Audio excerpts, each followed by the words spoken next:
said, oh my dear, listen here. And this is what he cried.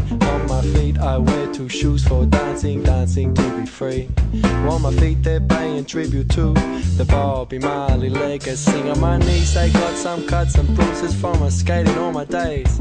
Cause when I'm skating with my friends, my troubles drift away. I say my legs, they're wearing baggy pants. I like to move around cause getting down and jumping up, these are some good things that I found.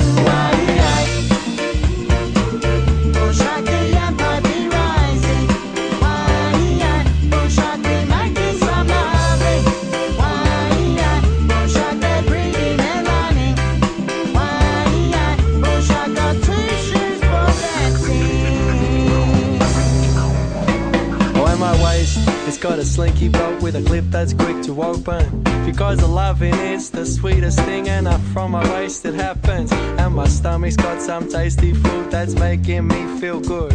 Cause sharing some meals is something I wish the world could do.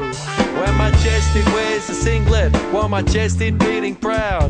On my chest suggests I am a man that no institutions can knock down. And around my neck is superstition hanging from a chain. Because I got my gods, but in the end I make my own way.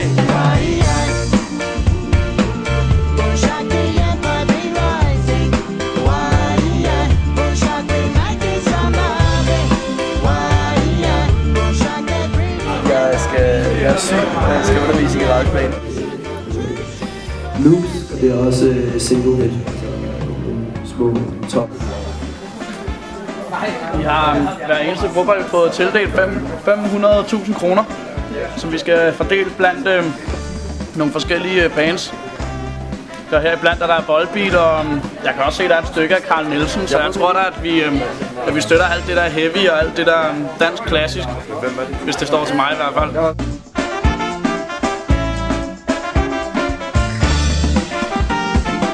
Vi snakker om Mellemøsten. Vi har et rum i Mellemøsten om, hvordan censurering, som er sket gennem musik, og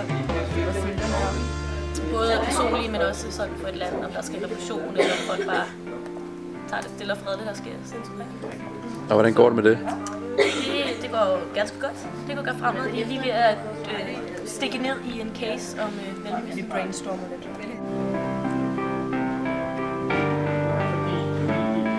And my mouth, it's got a great big smile that shows some great big teeth. To friends it brings a happiness and to others. Hej derude. Mit navn er Andreas. Jeg går i 3. A. Jeg er på den workshop, der handler om musik og rettigheder. Det er en rigtig dejlig workshop. I dag har vi fået et foredrag af Finn. Det handlede om musik og rettigheder. Hvem ejer musikken? Derefter er vi så blevet gået i gang med at lave vores egne numre, hvor vi bruger samples, udvalgt af lærerne og DJ D. Brown. Og lige nu sidder mig og Louis og Jonty og arbejder på vores nye hit, som skal spille på Roskilde Festival 2013. Jeg håber vi ses.